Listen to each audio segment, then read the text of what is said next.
इस वीडियो में हम आपको कुरान पाक की दो अजीम और बाबरकत सूरतें सुनाने जा रहे हैं, सूरह यासीन और सूरह रहमान। अगर आप इन दोनों सूरतों को सिर्फ एक मरतबा भी दिल से सुन लें तो इंशाअल्लाह अल्लाह आपके बिगड़े हुए काम बनना शुरू हो जाएंगे। दोस्तों, सूरह यासीन को कुरान का दिल कहा जाता है और सूरह रहमान दिलों को सुकून देने वाली सूरत है। ये ऐसी बाबरकत सूरत है कि जिस नेक मकसद के लिए भी सुना जाए अल्लाह के हुक्म से वो मकसद पूरा हो जाता है। जिस घर में इन सूरतों की तिलावत होती है वहाँ बेशुमार बरकतें नाजिल होती हैं और अल्लाह ताला उस घर के लोगों को परेशानियों और मुसीबतों से महफूज रखता है। अगर आप रोज़ाना सूरह यासीन और सूरह रहमान सुनने का मामूल बना लें तो कामयाबी आपका मुक़द्दर बन सकती है। अगर आपको लगता है कि आपके घर या कारोबार पर किसी का नज़र है, रिज़्क़ में तंगी है, तो अपने घर या दुकान में इन सूरतों को चलाएं। इंशाअल्लाह बुरी नज़र, जादू और दिगर मनफी असरात ख़त्म हो जाएंगे और रिज़्क़ में बेपनाह बरकत होगी। याद रखें, इन सूरतों को सिर्फ सुनना है, लेकिन शर्त यह है सुनना शुरू करें तो मुकम्मल सुनें, अधूरा ना छोड़ें। अगर आप कुरान पाक से मोहब्बत करते हैं तो इस वीडियो को अभी लाइक करें। आखिर में दुआ है कि या अल्लाह, जो लोग सूरह यासीन और सूरह रहमान को मुकम्मल सुनते हैं अपनी रहमत से उनकी तमाम परेशानियां दूर फरमा, उनके बिगड़े हुए काम बना दे और उनकी जायज़ हाजात को पूरा फरमा। आमीन। दोस्तों, कमेंट में आमीन ज़रूर लिखें, क्या पता किसकी ज़ुबान से निकली दुआ कबूल हो जाए। आप अपने दिल में नेक मकसद रखकर इन मुबारक सूरतों को सुने। बिस्मिल्लाहिर्रहमानिर्रहीम। यासीन वल क़ुरआनिल हकीम इन्नका लमिनल मुरसलीन अला सिरातिन मुस्तक़ीम तंज़ीलल अज़ीज़िर रहीम लितुंज़िर क़ौमन मा उन्ज़िर आबाउहुम फहुम गाफ़िलून। लक़द हक़्क़ल क़ौलु अला अक्सरिहिम फहुम ला युमिनून। इन्ना जअलना फ़ी अअनाक़िहिम अग़लालन फ़हिय इलल अज़क़ानि फ़हुम मुक़महून। वजअलना मिन बैन अयदीहिम सद्दन वमिन ख़ल्फ़िहिम सद्दन फ़अग़शयनाहुम फ़हुम ला युबसिरून। वसवाउन अलैहिम अअंज़रतहुम अम लम तुंज़िरहुम ला युमिनून। इन्नमा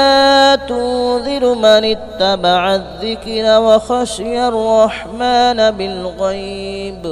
फ़बश्शिरहु बिमग़फ़िरतिन व अज्रिन करीम। इन्ना नहनु नुह्यिल मौता व नक्तुबु मा क़द्दमू व आसारहुम व कुल्ल शैइन अहसयनाहु फ़ी इमामिन मुबीन। वضرب لهم مثلا أصحاب القرية إذ جاءها المرسلون إذ أرسلنا إليهم اثنين فكذبوهما فعززنا بثالث فقالوا إنا إليكم مرسلون. قالوا ما أنتم إلا بشر مثلنا وما أنزل الرحمن من شيء إن أنتم إلا تكذبون قالوا ربنا يعلم إنا إليكم لمرسلون وما علينا إلا البلاغ المبين قالوا إنا تطيرنا بكم لئن لم تنتهوا لنرجمنكم وليمسنكم منا عذاب أليم قالوا طائركم معكم أئن ذكرتم بل أنتم قوم مسرفون وجاء من أقصى المدينة رجل يسعى قال يا قوم اتبعوا المرسلين اتبعوا من لا يسألكم أجرا وهم مهتدون وما لي لا أعبد الذي فطرني وإليه ترجعون أأتخذ من دونه آلهة إن يردني الرحمن بضر لا تغن عني شفاءتهم شيئا ولا ينقذون إني إذا لفي ضلال مبين آمنت بربكم فاسمعون قيل ادخل الجنة قال يا ليت قومي يعلمون بما غفر لي ربي وجعلني من المكرمين وما أنزلنا على قومه من بعده من جود من السماء وما كنا منزلين إن كانت إلا صيحة واحدة فإذا هم خامدون يا حسرة على العباد ما يأتيهم من رسول إلا كانوا به يستهزئون ألم يروا كم أهلكنا قبلهم من القرون أنهم إليهم لا يرجعون وإن كل لما جميع لدينا محضرون وآية لهم الأرض الميتة أحييناها وأخرجنا منها حبا فمنه يأكلون وجعلنا فيها جنات من نخيل وأعناب وفجرنا فيها من العيون ليأكلوا من ثمره وما عملته أيديهم أفلا يشكرون سبحان الذي خلق الأزواج كلها مما تنبت الأرض ومن أنفسهم ومما لا يعلمون وآية لهم الليل نسلخ منه النهار فإذا هم مظلمون والشمس تجري لمستقر لها ذلك تقدير العزيز العليم والقمر قدرناه منازل حتى عاد كالعرجون القديم لا الشمس ينبغي لها أن تدرك القمر ولا الليل سابق النهار وكل في فلك يسبحون وآية لهم ألا حملنا ذريتهم في الفلك المشحون وخلقنا لهم من مثله ما يركبون وإن نشأ نغرقهم فلا صريخ لهم ولا هم ينقذون إلا رحمة منا ومتاعا إلى حين وإذا قيل لهم اتقوا ما بين أيديكم وما خلفكم لعلكم ترحمون وما تأتيهم من آية من آيات ربهم إلا كانوا عنها معرضين وإذا قيل لهم أنفقوا مما رزقكم الله قال الذين كفروا للذين آمنوا أنطعم من لو يشاء الله أطعمه إن أنتم إلا في ضلال مبين ويقولون متى هذا الوعد إن كنتم صادقين ما ينظرون إلا صيحة واحدة تأخذهم وهم يخصمون فلا يستطيعون توصية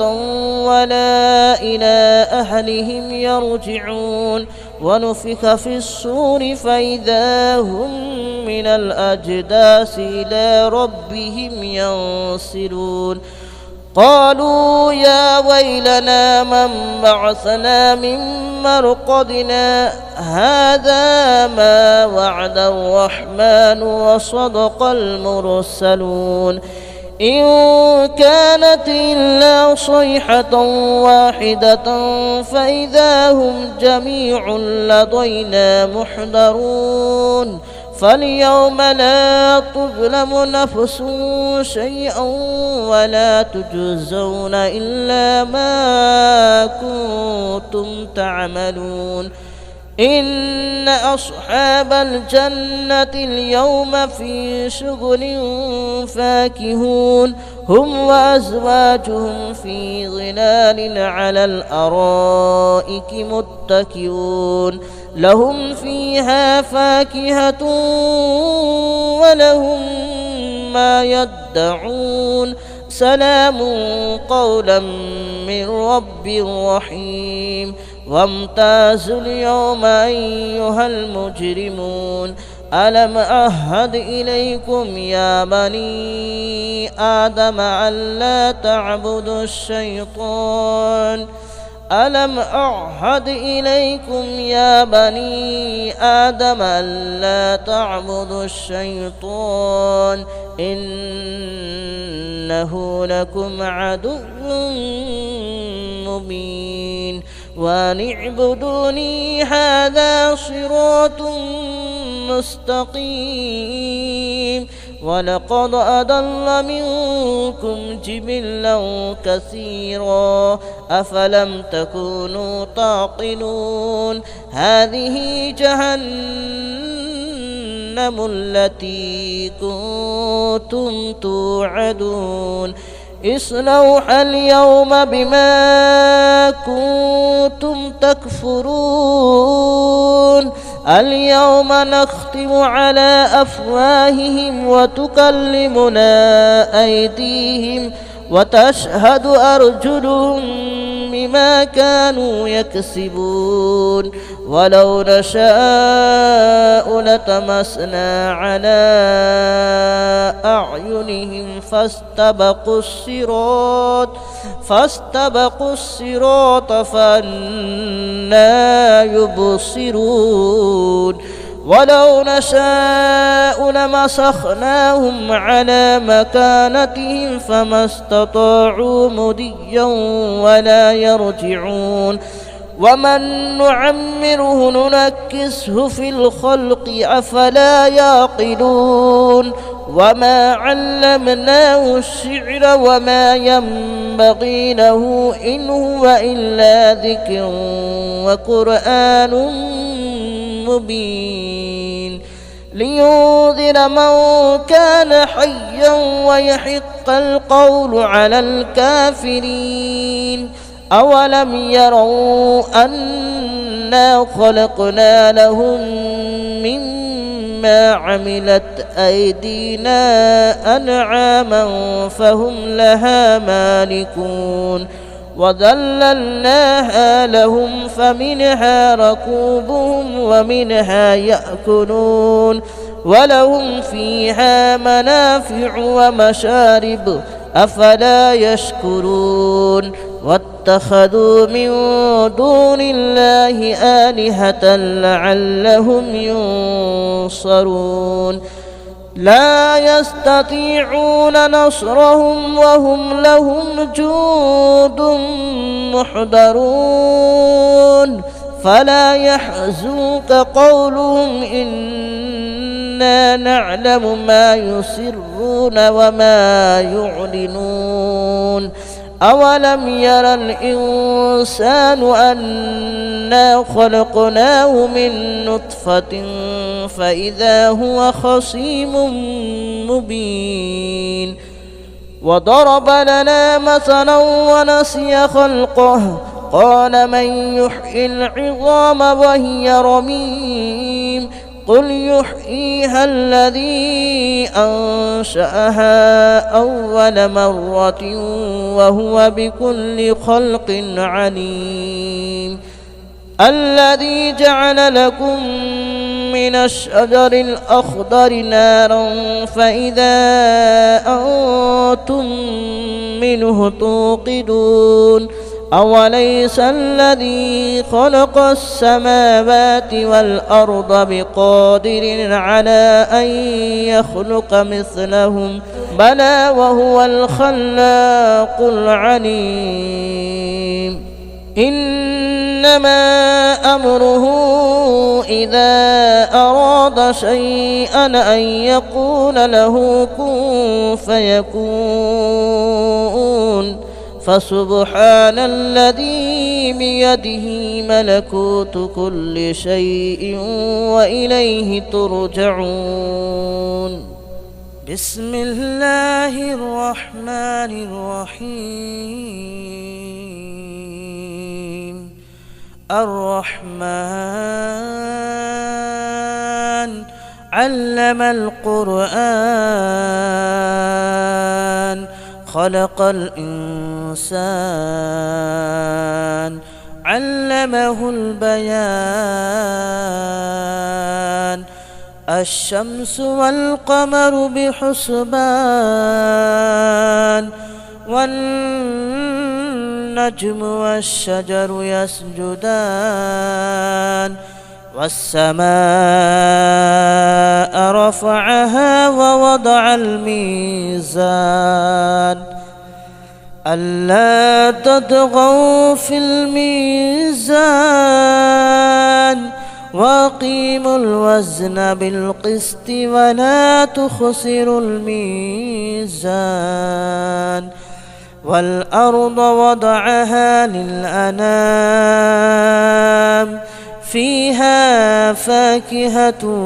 والنخل ذات الأكمام والحب ذو العصف والريحان فبأي آلاء ربكما تكذبان خلق الإنسان من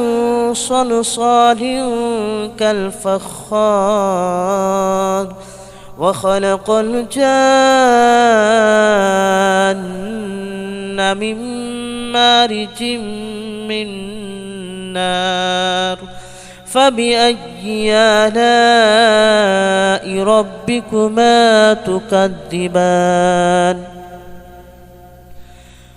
رب المشرقين ورب المغربين فبأي آلاء ربكما تكذبان مرج البحرين يلتقيان بينهما برزخ لا يبغيان فبأي آلاء ربكما تكذبان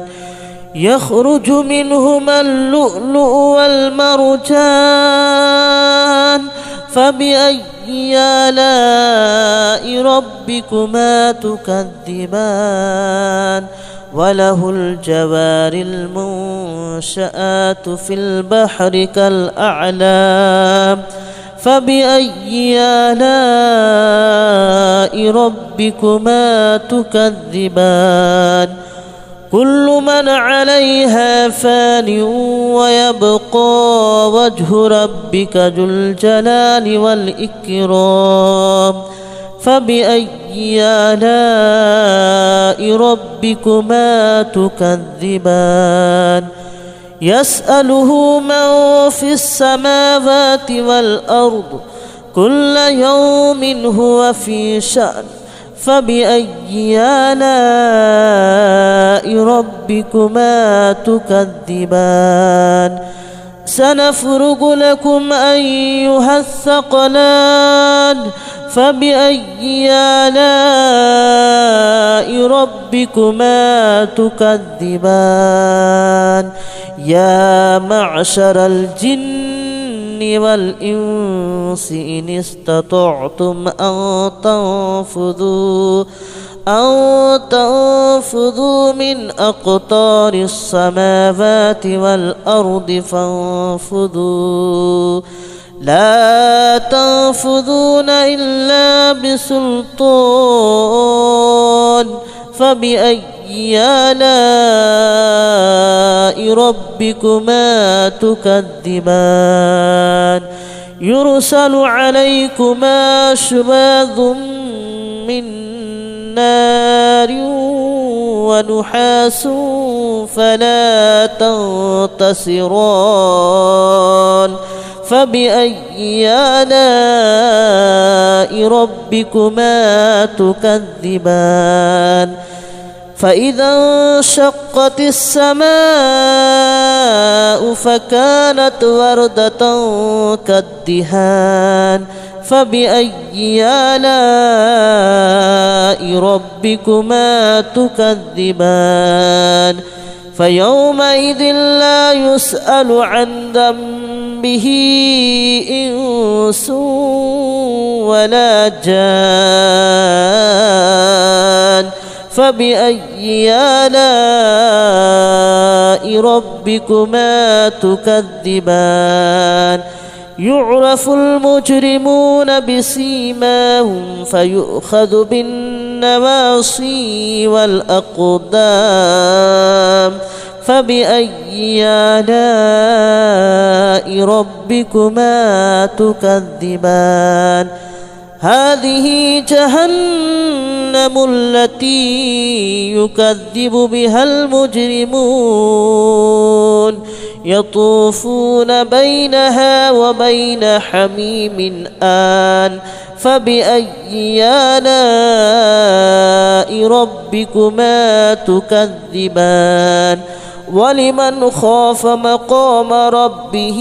جنتان فبأي آلاء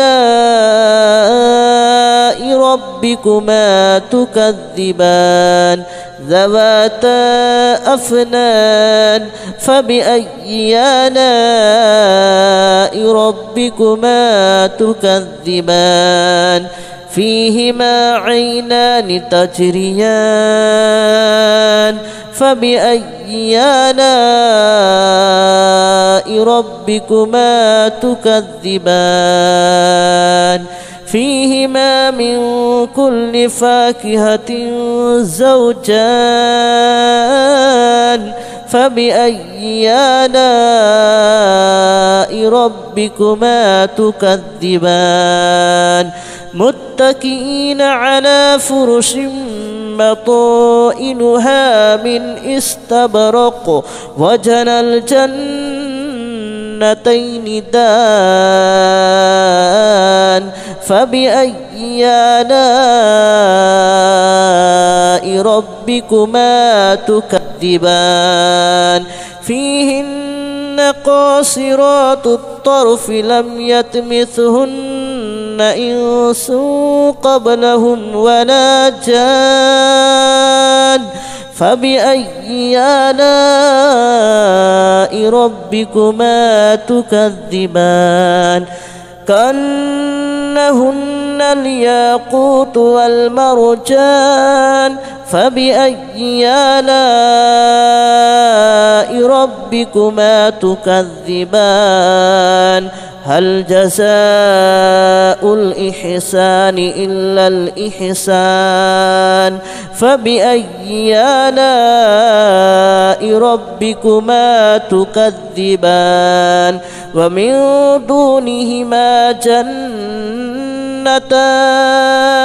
فبأي آلاء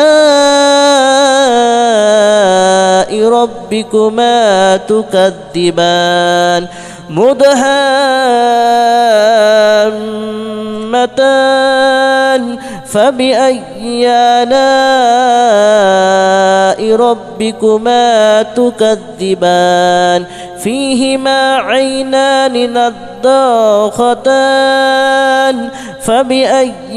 آلاء ربكما تكذبان فيهما فاكهة ونخل ورمان فبأي آلاء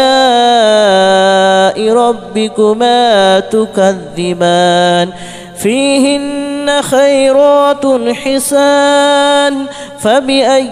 آلاء ربكما تكذبان حور مقصورات في الخيام فبأي آلاء ربكما تكذبان لم يطمثهن إنس قبلهم ولا جان فبأي آلاء ربكما تكذبان متكئين على رفرف خضر وأبقري حسان فبأي آلاء ربكما تكذبان تبارك اسم ربك ذي الجلال والإكرام بسم الله الرحمن الرحيم إذا وقعت الواقعة ليس لوقعتها كاذبة خافضة رافعة إذا رجت الأرض رجا وبست الجبال بسا فكانت هباء منبثا وكنتم أزواجا ثلاثة فأصحاب الميمنة ما أصحاب الميمنة وأصحاب المشأمة ما أصحاب المشأمة والسابقون السابقون أولئك المقربون في جنات النعيم ثلة من الأولين وقليل من الآخرين على سرر موضونة متكئين عليها متقابلين يطوف عليهم ولدان مخلدون بأكواب وأباريق وكأس من معين لا يصدعون عنها ولا ينزفون وفاكهة مما يتخيرون ولحم طير مما ما يشتهون وحور عين كأمثال اللؤلؤ المكنون جزاء بما كانوا يعملون لا يسمعون فيها لغوا ولا تأثيما إلا قليلا سلاما سلاما وأصحاب اليمين ما أصحاب اليمين في سدر مخدود وطلح منضود وظل ممدود وماء مسكوب وفاكهة كثيرة لا مقطوعة ولا ممنوعة وفرش مرفوعة إنا أنشأناهن إن شاء فجعلناهن أبكارا عربا أترابا لأصحاب اليمين ثلة من الأولين وثلة من الآخرين وأصحاب الشمال ما أصحاب الشمال في سموم وحميم وظل من يحموم لا بارد ولا كريم إنهم كانوا قبل ذلك مترفين وكانوا يصرون على الحنث العظيم وكانوا يقولون أئذا متنا وكنا ترابا وعظاما أئنا لمبعوثون أو آباؤنا الأولون قل إن الأولين والآخرين لمجموعون إلى ميقات يوم معلوم ثم إنكم أيها الضالون المكذبون لآكلون من شجر من زقوم فمالئون منها البطون فشاربون عليه من الحميم فشاربون شرب الحميم هذا نزلهم يوم الدين نحن خلقناكم فلولا تصدقون أفرأيتم ما تمنون أأنتم تخلقونه أم نحن الخالقون نحن قدرنا بينكم الموت وما نحن بمسبوقين على أن نبدل أمثالكم وننشئكم فيما لا تعلمون ولقد علمتم النشأة الأولى فلولا تذكرون أفرأيتم ما تحرثون أأنتم تزرعونه أم نحن الزارعون لو نشاء لجعلناه هطاما فظلتم تفكهون إنا لمغرمون بل نحن محرومون أفرأيتم الماء الذي تشربون أأنتم أنزلتموه من المزن أم نحن المنزلون لو نشاء جعلناه أجاجا فلولا تشكرون أفرأيتم النار التي تورون أأنتم أنشأتم شجرتها أم نحن المنشئون نحن جعلناها تذكرة ومتاعا للمتقين نحن جعلناها تذكرة ومتاعا للمقوين فسبح باسم ربك العظيم فلا أقسم بمواقع النجوم وإنه لقسم لو تعلمون عظيم إنه لقرآن كريم في كتاب مكنون لا يمسه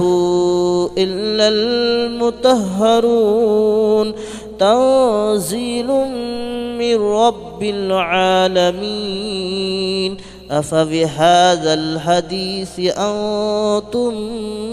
مدهنون وتجعلون رزقكم أنكم تكذبون فلولا إذا بلغت الحلقوم وأنتم حينئذ تنظرون ونحن أقرب إليه منكم ولكن لا تبصرون فلولا إن كنتم غير مدينين ترجعونها إن كنتم صادقين فأما إن كان من المقربين فروح وريحان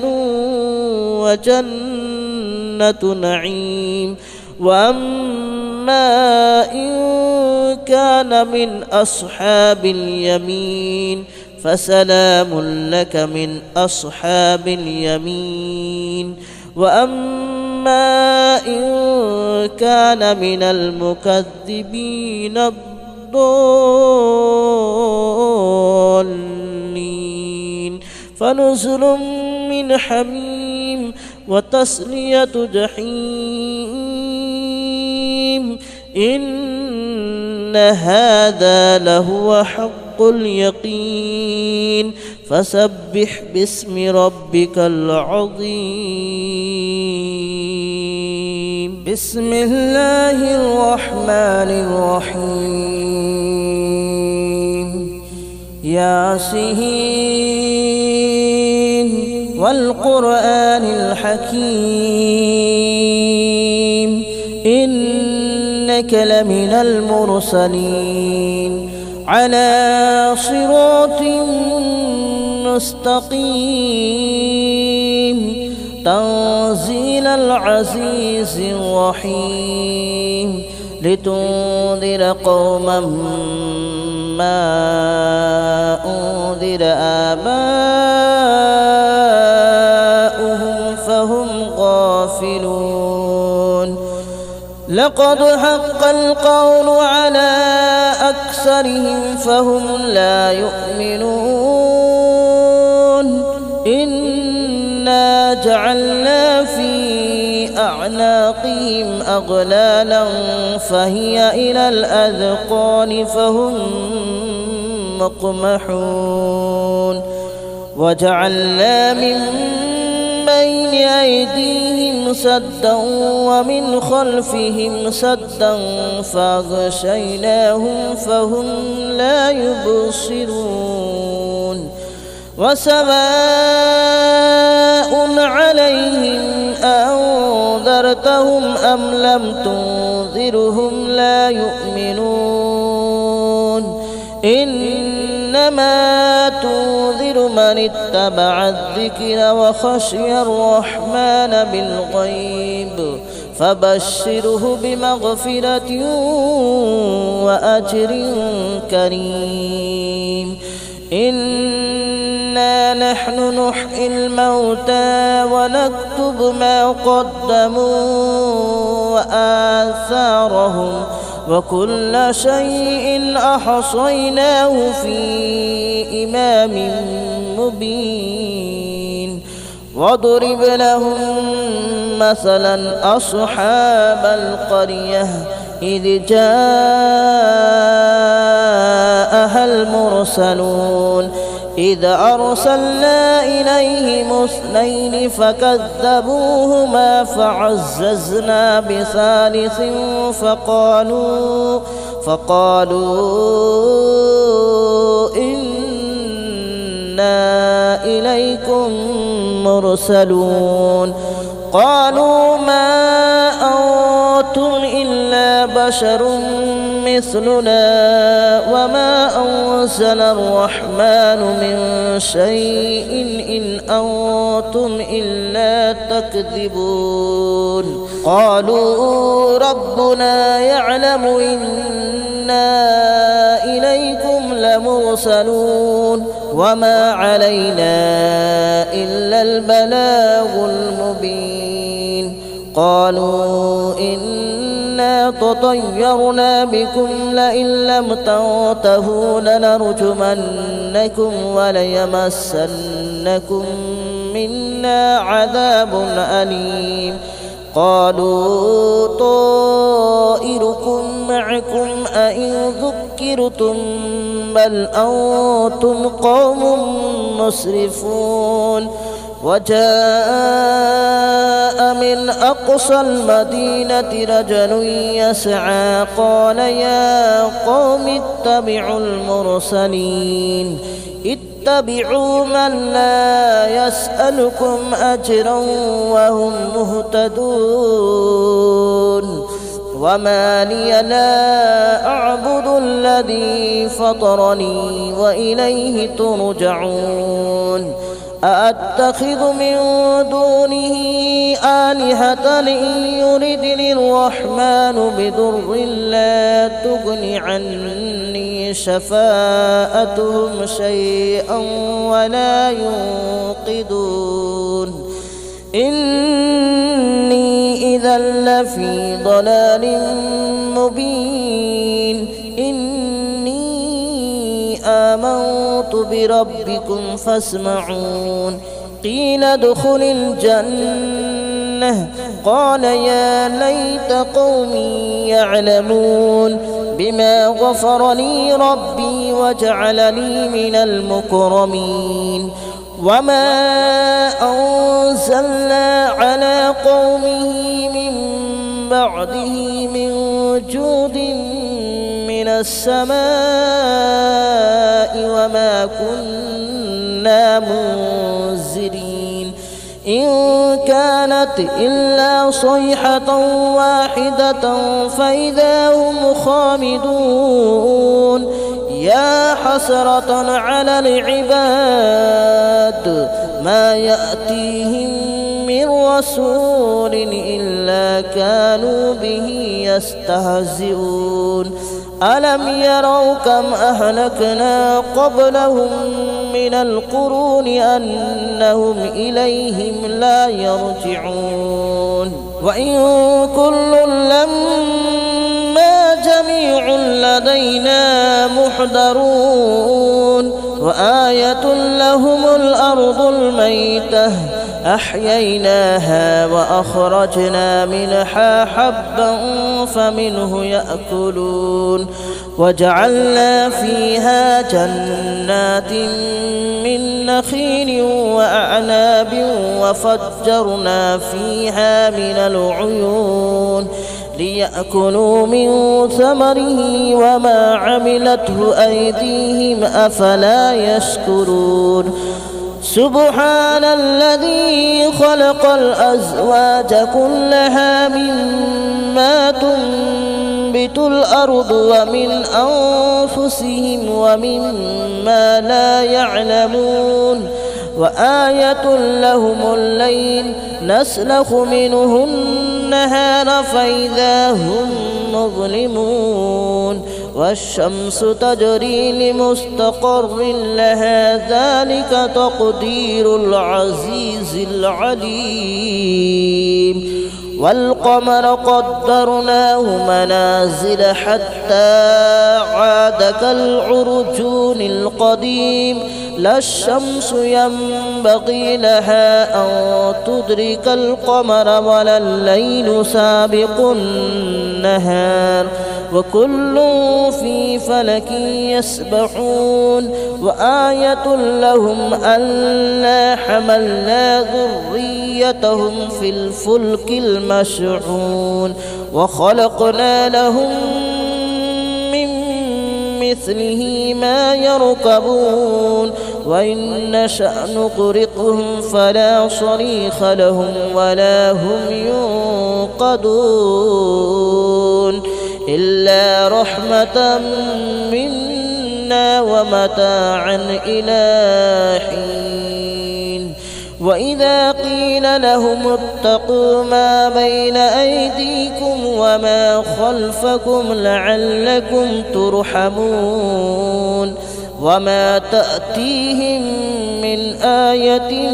من آيات ربهم إلا كانوا عنها معرضين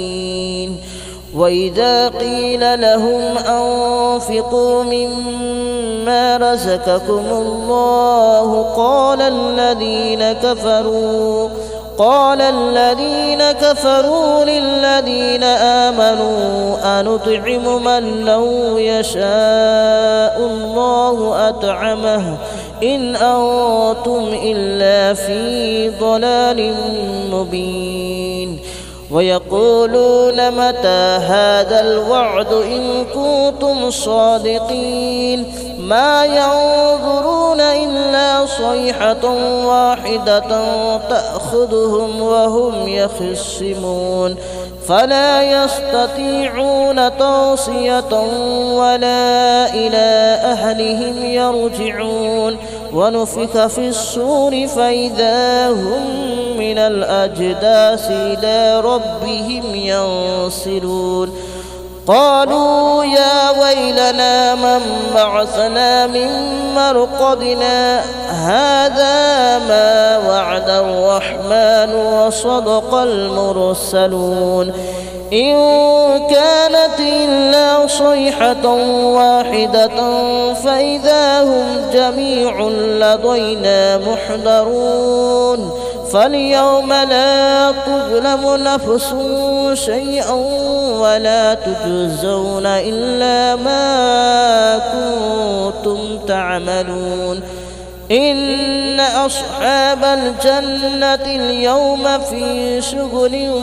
فاكهون هم وأزواجهم في ظلال على الأرائك متكئون لهم فيها فاكهة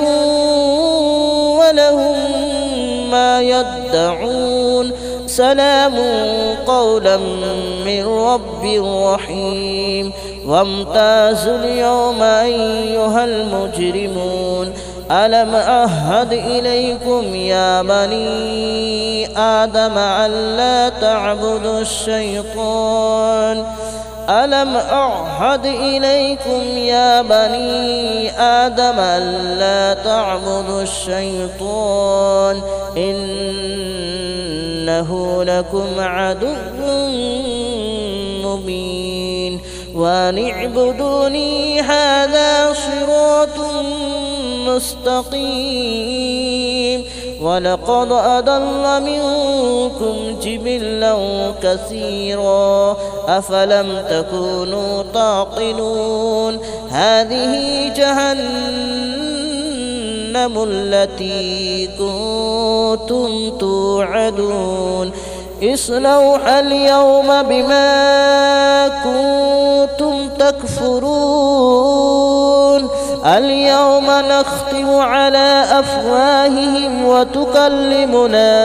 أيديهم وتشهد أرجلهم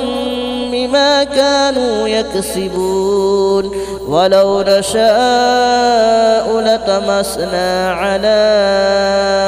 أعينهم فاستبقوا الصراط فأنى يبصرون ولو نشاء لمسخناهم على مكانتهم فما استطاعوا مضيا ولا يرجعون ومن نعمره ننكسه في الخلق أفلا يعقلون وما علمناه الشعر وما ينبغي له إن هو إلا ذكر وقرآن مبين لينذر من كان حيا ويحق القول على الكافرين أولم يروا أنا خلقنا لهم مما عملت أيدينا أنعاما فهم لها مالكون وذللناها لهم فمنها ركوبهم ومنها يأكلون ولهم فيها منافع ومشارب أفلا يشكرون واتخذوا من دون الله آلهة لعلهم ينصرون لا يستطيعون نصرهم وهم لهم جند محضرون فلا يحزنك قولهم إنا نعلم ما يسرون وما يعلنون أولم ير الإنسان أنا خلقناه من نطفة فإذا هو خصيم مبين وضرب لنا مثلا ونسي خلقه قال من يحيي العظام وهي رميم قل يحييها الذي أنشأها أول مرة وهو بكل خلق عليم الذي جعل لكم من الشجر الأخضر نارا فإذا أنتم منه توقدون أوليس الذي خلق السماوات والأرض بقادر على أن يخلق مثلهم بلى وهو الخلاق العليم إنما أمره إذا أراد شيئا أن يقول له كن فيكون فسبحان الذي بيده ملكوت كل شيء وإليه ترجعون بسم الله الرحمن الرحيم الرحمن علم القرآن خلق الإنسان علمه البيان الشمس والقمر بحسبان والنجم والشجر يسجدان والسماء رفعها ووضع الميزان ألا تطغوا في الميزان وأقيموا الوزن بالقسط ولا تخسروا الميزان والأرض وضعها للأنام فيها فاكهة والنخل ذات الأكمام والحب ذو العصف والريحان فبأي آلاء ربكما تكذبان خلق الإنسان من صلصال كالفخار وخلق الجان من مارج من نار فبأي آلاء ربكما تكذبان رب المشرقين ورب المغربين فبأي آلاء ربكما تكذبان مرج البحرين يلتقيان بينهما برزخ لا يبغيان فبأي آلاء ربكما تكذبان يخرج منهما اللؤلؤ والمرجان فبأي آلاء ربكما تكذبان وله الجوار المنشآت في البحر كالأعلام فبأي آلاء ربكما تكذبان كل من عليها فان ويبقى وجه ربك ذو الجلال والإكرام فبأي آلاء ربكما تكذبان يسأله من في السماوات والأرض كل يوم هو في شأن فبأي آلاء ربكما تكذبان سنفرغ لكم أيها الثقلان فبأي آلاء ربكما تكذبان يا معشر الجن والإنس إن استطعتم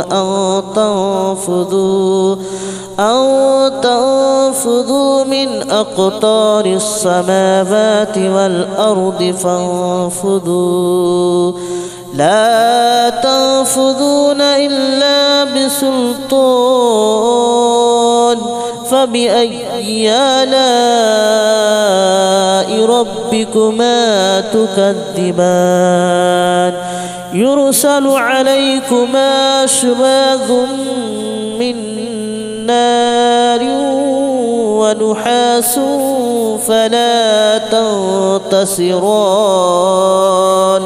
فبأي آلاء ربكما تكذبان فإذا انشقت السماء فكانت وردة كالدهان فبأي آلاء ربكما تكذبان فيومئذ لا يسأل عن ذنبه إنس ولا جان فبأي آلاء ربكما تكذبان يعرف المجرمون بسيماهم فيؤخذ بالنواصي والأقدام فبأي آلاء ربكما تكذبان هذه جهنم التي يكذب بها المجرمون يطوفون بينها وبين حميم آن فبأي آلاء ربكما تكذبان ولمن خاف مقام ربه جنتان فبأي آلاء ربكما تكذبان ذواتا أفنان فبأي آلاء ربكما تكذبان فيهما عينان تجريان فبأي آلاء ربكما تكذبان فيهما من كل فاكهة زوجان فبأي آلاء ربكما تكذبان متكئين على فرش مطائنها من استبرق وجنى الجنتين دان فبأي آلاء ربكما تكذبان فيهن قاصرات الطرف لم يطمثهن إنس قبلهم ولا جان فبأي آلاء ربكما تكذبان كأنهن الياقوت والمرجان فبأي آلاء ربكما تكذبان هل جزاء الإحسان إلا الإحسان فبأي آلاء ربكما تكذبان ومن دونهما جنتان فبأي آلاء ربكما تكذبان مدهامتان فبأي آلاء ربكما تكذبان فيهما عينان نضاختان فبأي آلاء ربكما تكذبان فيهما فاكهة ونخل ورمان فبأي آلاء ربكما تكذبان فيهن خيرات حسان فبأي آلاء ربكما تكذبان حور مقصورات في الخيام فبأي آلاء ربكما تكذبان لم يطمثهن إنس قبلهم ولا جان فبأي آلاء ربكما تكذبان متكئين على رفرف خضر وأبقري حسان فبأي آلاء ربكما تكذبان تبارك اسم ربك ذي الجلال والإكرام بسم الله الرحمن الرحيم إذا وقعت الواقعة ليس لوقعتها كاذبة خافضة رافعة إذا رجت الأرض رجا وبست الجبال بسا فكانت هباء منبثا وكنتم أزواجا ثلاثة فأصحاب الميمنة ما أصحاب الميمنة وأصحاب المشأمة ما أصحاب المشأمة والسابقون السابقون أولئك المقربون في جنات النعيم ثلة من الأولين وقليل من الآخرين على سرر موضونة متكئين عليها متقابلين يطوف عليهم ولدان مخلدون بأكواب وأباريق وكأس من معين لا يصدعون عنها ولا ينزفون وفاكهة مما يتخيرون ولحم طير مما يشتهون وحور عين كأمثال اللؤلؤ المكنون جزاء بما كانوا يعملون لا يسمعون فيها لغوا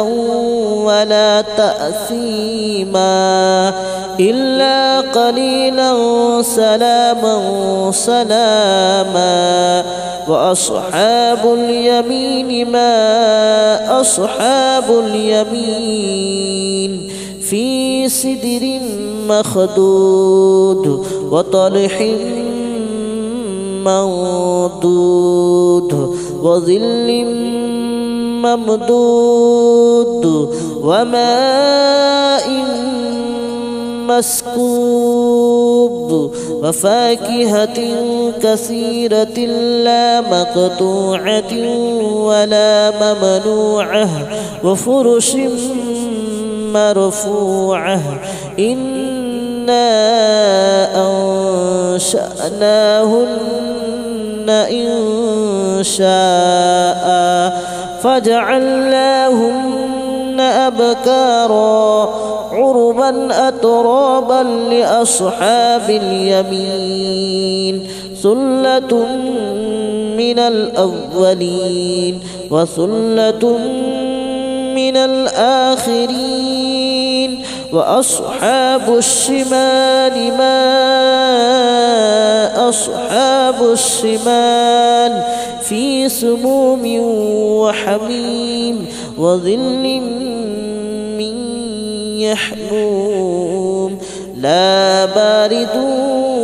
ولا كريم إنهم كانوا قبل ذلك مترفين وكانوا يصرون على الحنث العظيم وكانوا يقولون أئذا متنا وكنا ترابا وعظاما أئنا لمبعوثون أو آباؤنا الأولون قل إن الأولين والآخرين لمجموعون إلى ميقات يوم معلوم ثم إنكم أيها الضالون المكذبون لآكلون من شجر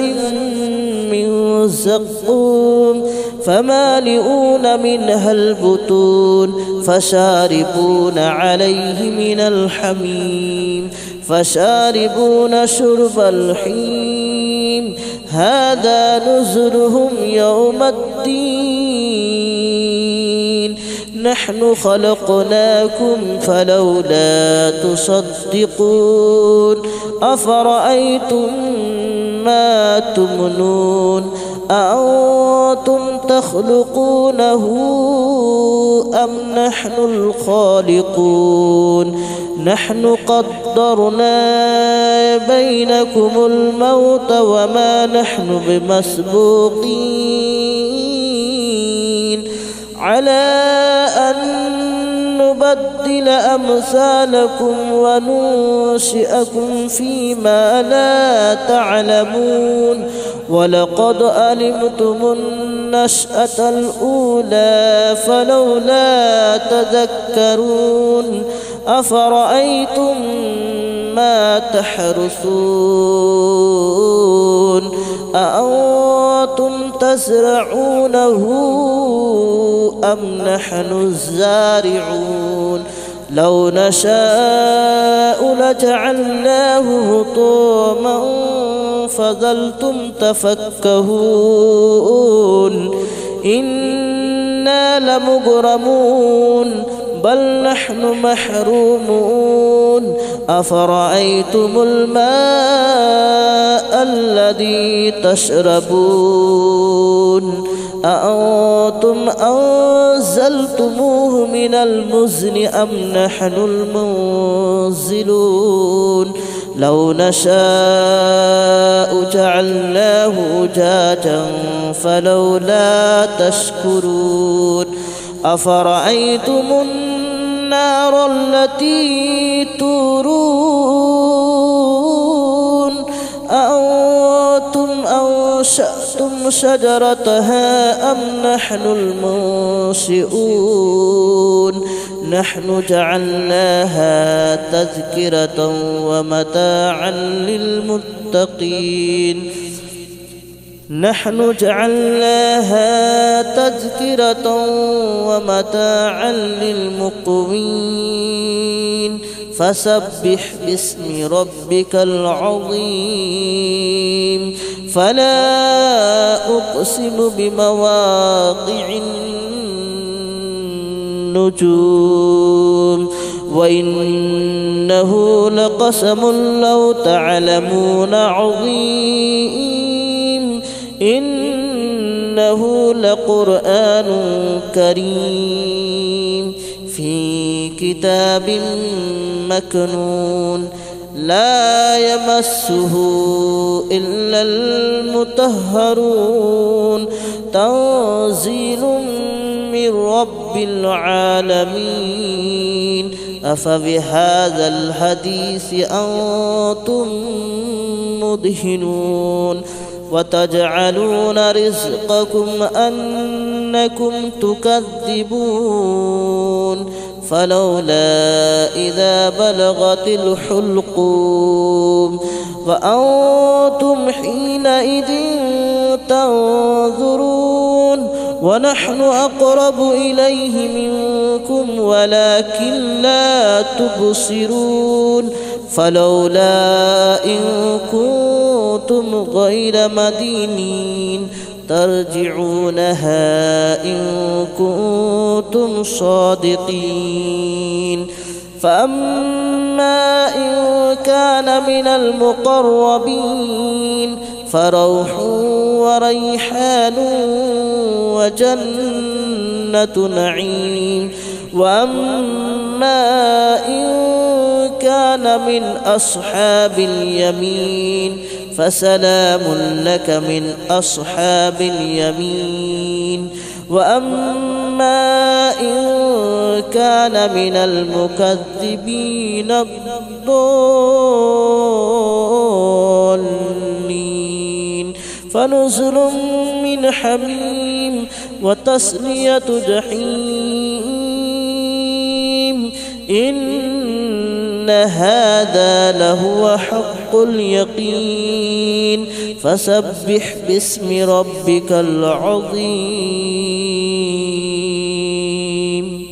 بسم الله الرحمن الرحيم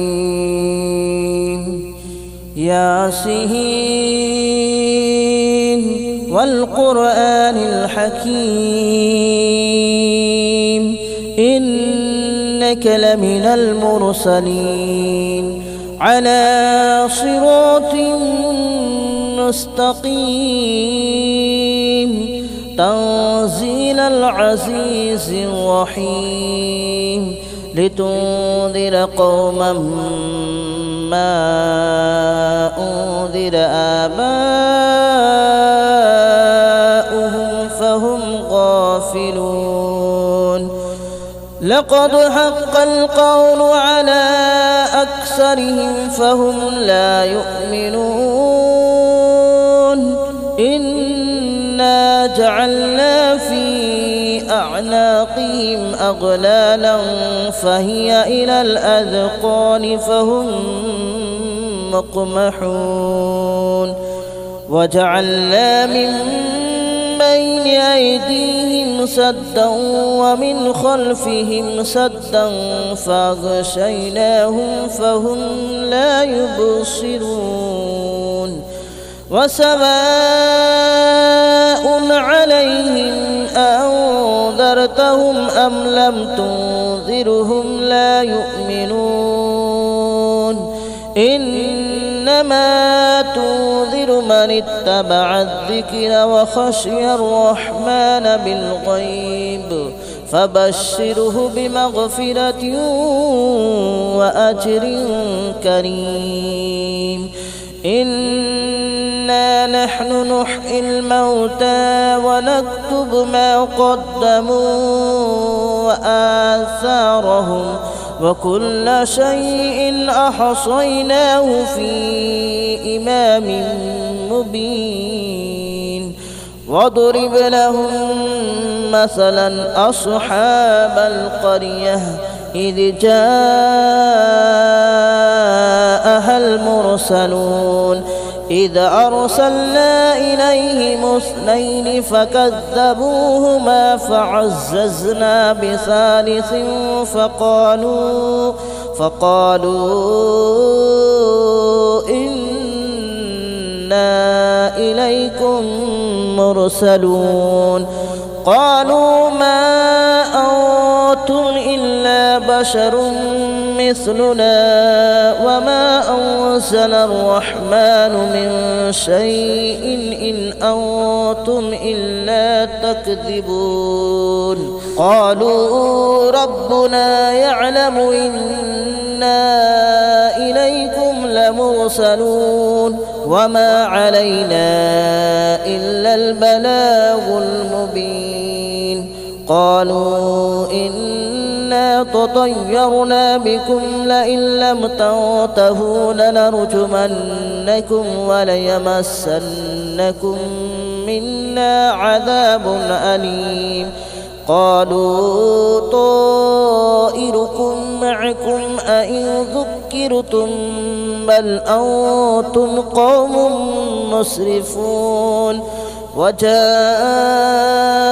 من أقصى المدينة رجل يسعى قال يا قوم اتبعوا المرسلين اتبعوا من لا يسألكم أجرا وهم مهتدون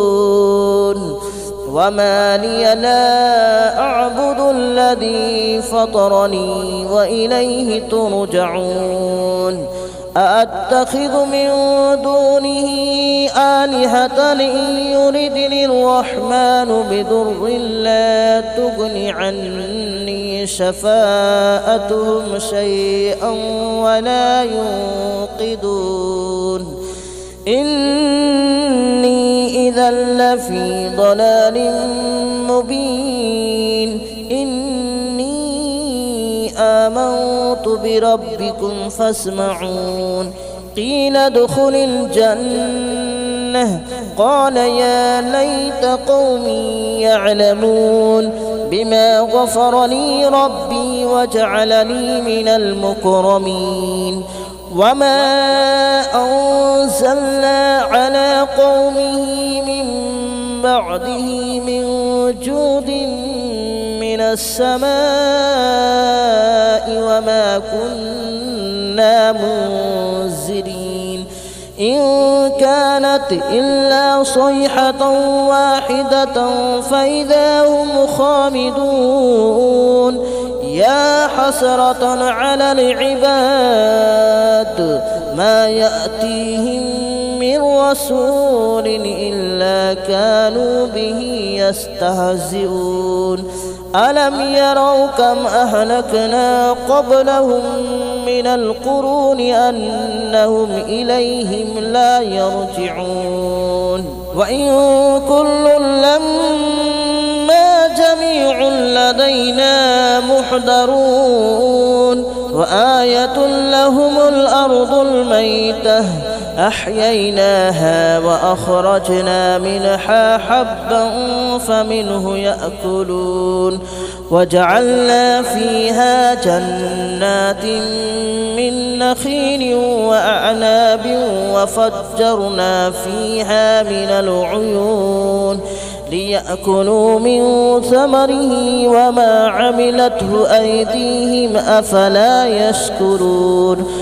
سبحان الذي خلق الأزواج كلها مما تنبت الأرض ومن أنفسهم ومما لا يعلمون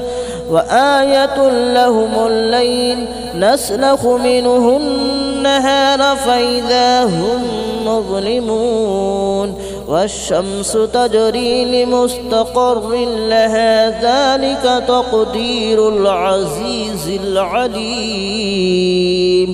والقمر قدرناه منازل حتى عاد كالعرجون القديم لا الشمس ينبغي لها أن تدرك القمر ولا الليل سابق النهار وكل في فلك يسبحون وآية لهم ألا حملنا ذريتهم في الفلك المشحون وخلقنا لهم من مثله ما يركبون وإن نشأ نغرقهم فلا صريخ لهم ولا هم ينقذون إلا رحمة منا ومتاعا إلى حين وإذا قيل لهم اتقوا ما بين أيديكم وما خلفكم لعلكم ترحمون وما تأتيهم من آية من آيات ربهم إلا كانوا عنها معرضين وإذا قيل لهم أنفقوا مما رزقكم الله قال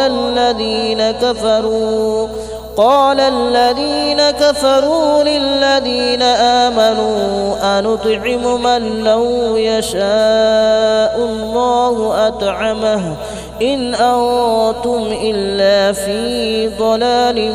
مبين ويقولون متى هذا الوعد إن كنتم صادقين ما ينظرون إلا صيحة واحدة تأخذهم وهم يخصمون فلا يستطيعون توصية ولا إلى أهلهم يرجعون ونفخ في الصور فإذا هم من الأجداث إلى ربهم ينسلون قالوا يا ويلنا من بعثنا من مرقدنا هذا ما وعد الرحمن وصدق المرسلون إن كانت إلا صيحة واحدة فإذا هم جميع لدينا محضرون فاليوم لا تظلم نفس شيئا ولا تجزون إلا ما كنتم تعملون إن أصحاب الجنة اليوم في شغل فاكهون هم وأزواجهم في ظلال على الأرائك متكئون لهم فيها فاكهة ولهم ما يدعون سلام قولا من رب رحيم وامتازوا اليوم أيها المجرمون ألم أعهد إليكم يا بني آدم ألا تعبدوا الشيطان ألم أعهد إليكم يا بني آدم ألا تعبدوا الشيطان إنه لكم عدو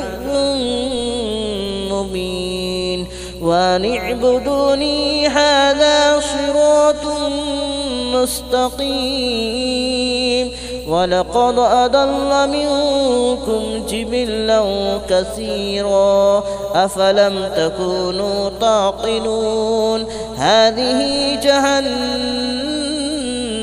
التي كنتم توعدون اصلوها اليوم بما كنتم تكفرون اليوم نختم على أفواههم وتكلمنا أيديهم وتشهد أرجلهم بما كانوا يكسبون ولو نشاء لطمسنا على أعينهم فاستبقوا الصراط فأنى يبصرون ولو نشاء لمسخناهم على مكانتهم فما استطاعوا مضيا ولا يرجعون ومن نعمره ننكسه في الخلق أفلا يعقلون وما علمناه الشعر وما ينبغي له إن هو إلا ذكر وقرآن مبين لينذر من كان حيا ويحق القول على الكافرين أولم يروا أنا خلقنا لهم مما عملت أيدينا أنعاما فهم لها مالكون وذللناها لهم فمنها ركوبهم ومنها يأكلون ولهم فيها منافع ومشارب أفلا يشكرون واتخذوا من دون الله آلهة لعلهم ينصرون لا يستطيعون نصرهم وهم لهم جند محضرون فلا يحزنك قولهم إنا نعلم ما يسرون وما يعلنون أولم يرى الإنسان أنا خلقناه من نطفة فإذا هو خصيم مبين وضرب لنا مثلا ونسي خلقه قال من يحيي العظام وهي رميم قل يحييها الذي أنشأها أول مرة وهو بكل خلق عليم الذي جعل لكم من الشجر الأخضر نارا فإذا أنتم منه توقدون أوليس الذي خلق السماوات والأرض بقادر على أن يخلق مثلهم بلى وهو الخلاق العليم إنما أمره إذا أراد شيئا أن يقول له كن فيكون فسبحان الذي بيده ملكوت كل شيء وإليه ترجعون بسم الله الرحمن الرحيم الرحمن علم القرآن خلق الإنسان علمه البيان الشمس والقمر بحسبان والنجم والنجم والشجر يسجدان والسماء رفعها ووضع الميزان